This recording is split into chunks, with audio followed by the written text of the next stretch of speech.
One take on what the Ascension of Jesus means in a time of physical distancing, now on the Accessible Faith Project.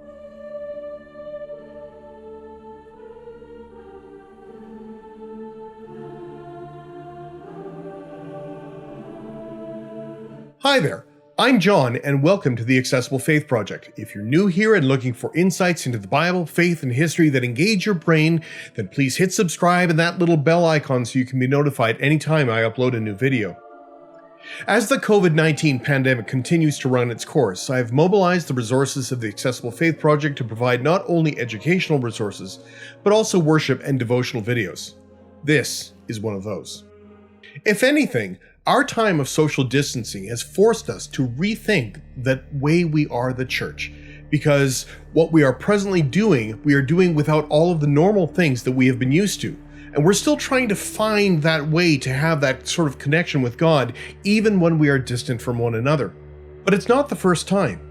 Major pandemics have clobbered society every 100 years or so to a varying degree of severity.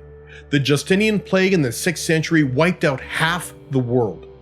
The Black Death of the late Middle Ages raged for years at an untold human cost.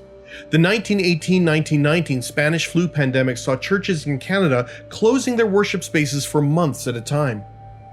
It was only in the latter case that electronic communication at a distance was even a possibility, but very few people then had telephones.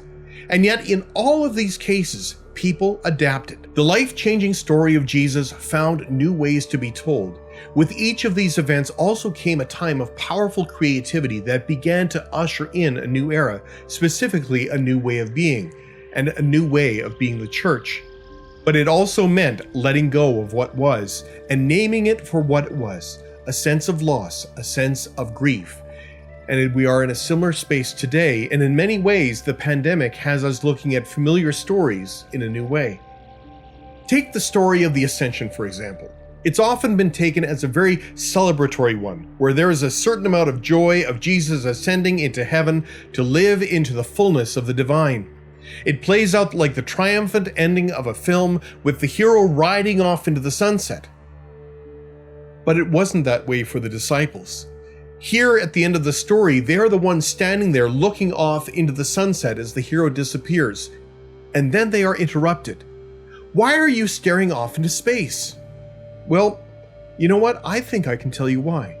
Because they were feeling a sense of loss. From this point on, there was no going back to the way it was. Jesus was gone from their sight, and they weren't really sure what to do.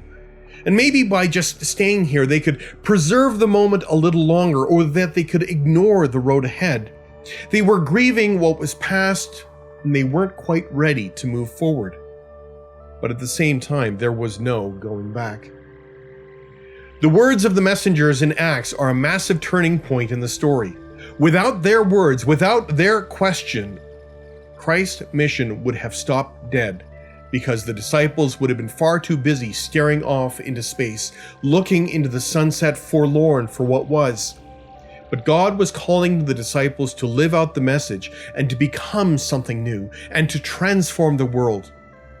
The disciples were now in a place where they were socially distant from Jesus, not by their choice, to be sure, as is shown from them continuing to keep looking up into the sky as Jesus is taken from their sight. They keep looking up, gawking away, and wanting to preserve that moment that had already slipped them by. God has been preparing us for moments like these for generations, or at least trying to. It's our turn to realize that Jesus isn't something that we keep to ourselves, but that is shared in the way that we realize that we are connected with one another, no matter what that distance might be. It's not about staring off into heaven, but trying to find ways of connecting with one another when the ways of connecting have changed. The words of the angels to the disciples are as much to us as those standing on the hillside.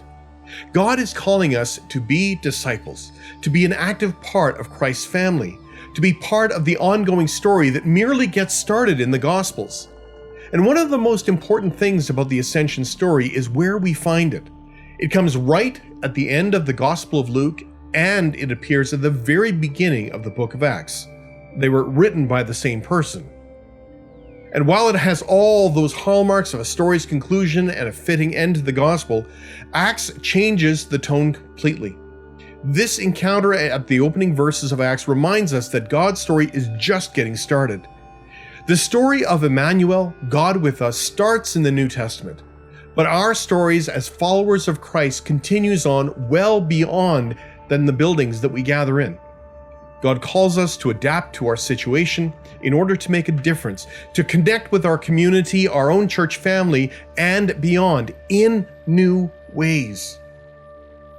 God's story continues on in our lives, no matter how insignificant or overwhelmed we might feel. And as this story reminds us, God isn't calling us to stare off into heaven or to long for the way things were, but to find ways to make a difference in the world today. May it be so. Amen.